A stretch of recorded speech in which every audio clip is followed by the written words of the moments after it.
Umarangkada na ang Born to Throw Invitational 2026 ng 5 Throw for All.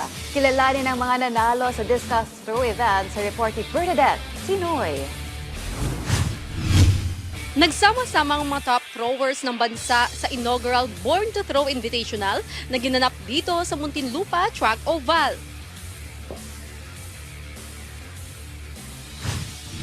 Mahigit sa 100 manlalarong lumahok sa patimpalak na nagmula pa sa iba't ibang sulok ng bansa. Sa kabila ng malakas na simoy ng hangin, hindi nagpatinag ang mga throwers kung saan nagkampiyon sa Men's Open Discus Throw event ang Filipino thrower na si Ed De Liña. Mula Zambales nakitaan ng potensyal si Ed, kaya naman ibinabahagi niya na rin ang mga natutunan niya bilang coach. Sa laro, bumato si Ed ng 46.40 meters para umusan sina Denver Takay na may 43.30 meters.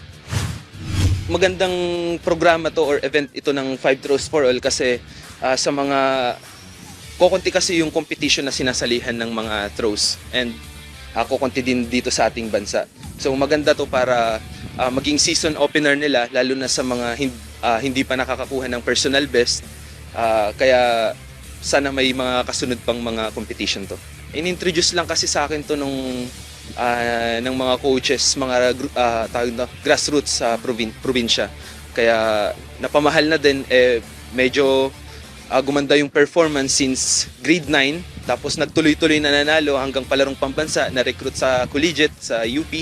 Then nag-gold naman doon, kaya napamahal na din. Hindi rin nagpahuli sa Women's Open Discus Throw ang UAAP gold medalist na si Crizella Nipa na nanaig sa torneo matapos tumapo ng 42.38 meters. Pumangalawa naman si Kisha Toli na may 40.18 meters at Janine Dedina na may 36.96 meters record para kunin ang ikatlong pwesto. Masaya po kasi first time to ginawa dito na open field sa discus throw. Dito po sa Muntinlupa. Maganda siya sa sample sa mga new beginners and magiging exposure din po sa mga atleta.